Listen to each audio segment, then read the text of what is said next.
membicarakan tentang manajemen. Manajemen dalam versi saya adalah menyelesaikan masalah melalui orang lain atau getting things done through other people. Juga saya ingin membahas tentang manajemen strategi dalam artian hard skill, bukan hanya soft skill. Karena video seperti ini jarang tersedia. Apa karena memang sedikit yang mengajarkannya atau karena memang teknik manajerial ini sedikit pasarnya? Kalau di sosmed diperhatikan komentar atau status para sahabat, apa sih yang paling umum yang dibicarakan, dan apa yang umum dibicarakan itulah sebenarnya isi pikirannya secara dominan atau secara keseluruhan pada diri seseorang.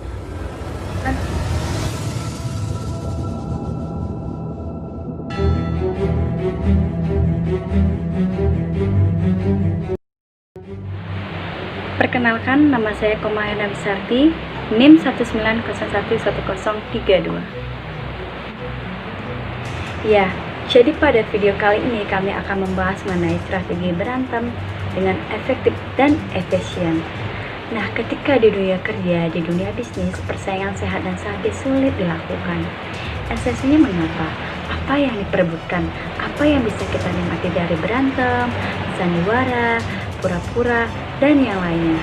Oke, kita masuk ke dalam contoh konflik. Ya, di sini ada dua karakter antara kantor, dan kantin.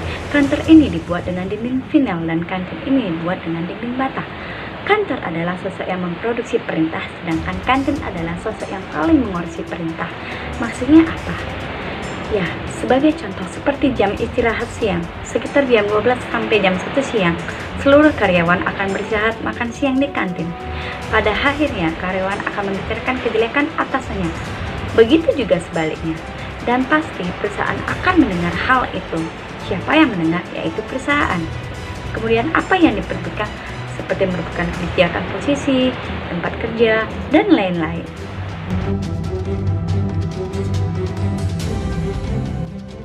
Nama saya Disani, NIM 190111024, jurusan S1 Manajemen Reguler Pagi, semester 3.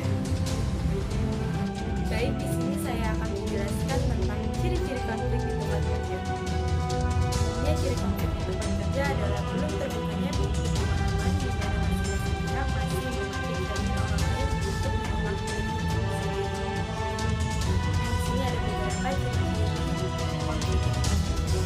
Yang pertama, ada satu, sangat karena tidak tahu apa yang dilakukan oleh diri. Dua, komunikasi sebagai demo, di mana demo sebagai bentuk komunikasi yang berisi saran, arahan atau penerangan mengenai suatu hal secara singkat. Tiga, orang bekerja di balik demo tersebut. Empat, rapat tidak menghasilkan apa-apa. Lima, bahasa mereka. Enam, nada suara tinggi dan ada air mata. Tujuh, istirahat, makan siang dan jadwal tidak terjaga. 8, aksi bolos. 9, orang tampak tertekan. Dan 10, kualitas kerja mereka menurun.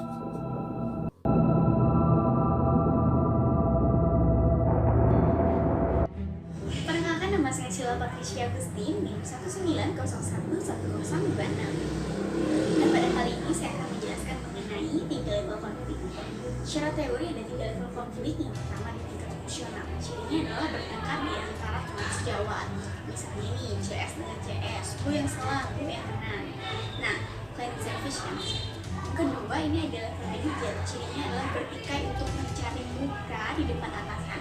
Nah, biasanya ini adalah tumpang tindih akan kebijakan seperti itu. Nah, yang terakhir ini adalah level paling atas, di mana fungsi kekuasaan menjadi caranya. Setelah membaca teori konflik, akhirnya kantor dan kantin berdiskusi bahwa hakikat konflik adalah diri sendiri, bukan pada orang lain. Mengapa?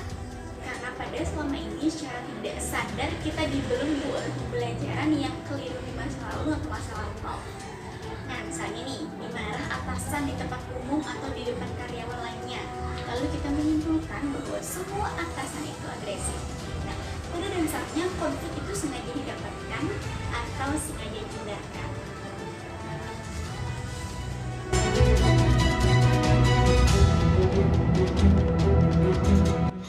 Perkenalkan, nama saya Ketut Kidung Paramajaya, NIM 190111022.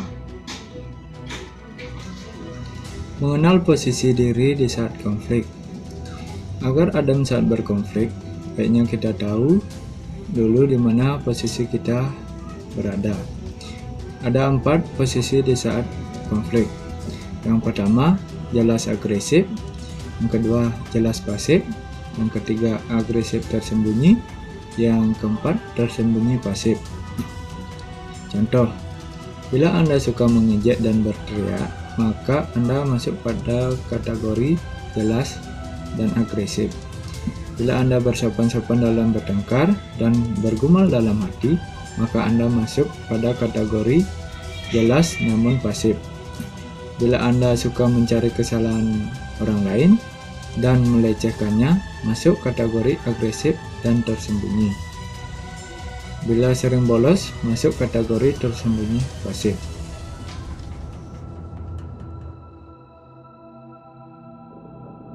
Yang terakhir ada fase konflik. Gimana sih caranya kita mengetahui fase-fase konflik kita sendiri? Yang pertama, ada fase ketidaknyamanan. Nah, saat rasa ketidaknyamanan muncul pada diri kita sendiri, gunakanlah kemampuan analisis teman-teman. Jadi, gimana caranya teman-teman mampu menganalisis konflik teman-teman? Kalau teman-teman gak mampu menganalisis itu, teman-teman bisa masuk ke dalam fase yang kedua. Yang kedua, fase insiden. Fase insiden muncul, mainkanlah dengan fase keterampilan, empati, dan komunikasi. Nah, kalau pada masa ini teman-teman tetap berdiri juga berarti teman-teman masuk ke fase kesalahpahaman. Nah, masuk ke fase kesalahpahaman, teman-teman sudah harus tahu di mana posisi konflik teman-teman dan sudah memahami emosi diri kita sendiri. Nah, jika tidak, teman-teman sudah masuk ke dalam fase ketegangan.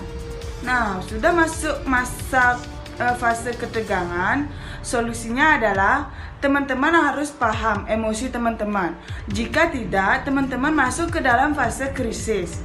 Fase krisis ini adalah fase konflik yang paling tinggi.